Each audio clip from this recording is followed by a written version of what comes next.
Did you know Gearbox made a hero shooter MOBA? It does sound pretty crazy, but you probably didn't know that they made the game because it gained little to no traction. It all started on May 3rd of 2016.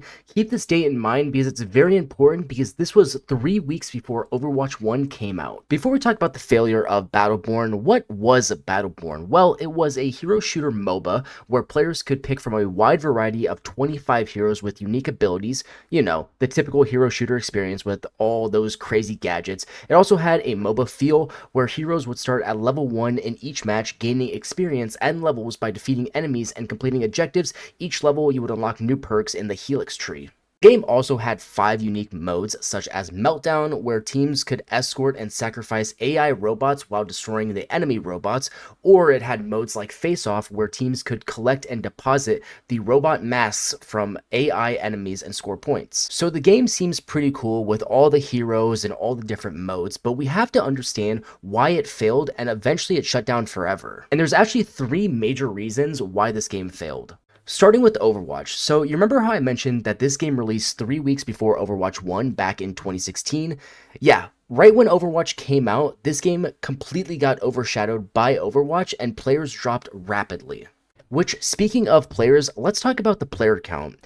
By July 2016, which would be about 2 months after this game came out on PC, the PC player count has fallen below 1,000, and it was only really at 12,000 when this game launched. And a year later, in 2017, for its first ever anniversary event, the concurrent player count would go under 100 players during peak hours. So yeah, people bought this game, but nobody was actually playing this game.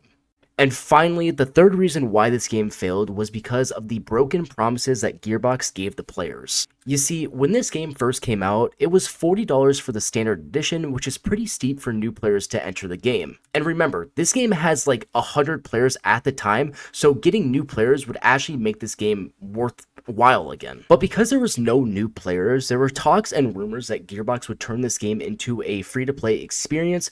Sadly, that actually never happened. It never went into a true free-to-play experience, but there was a free trial for the game where you could play the game and there would be certain characters unlocked, but every week it would rotate and you can play like certain characters, you can unlock new characters, and you can unlock some of the content, which was cool, but once again, it wasn't increasing the player count. So after all these road bumps, by September 2017, Gearbox officially announced that there would be a final update for the game on October 23rd, 2017. And in November of 2019, Gearbox announced that the game would completely shut down forever in January 2021, rendering the game unplayable forever.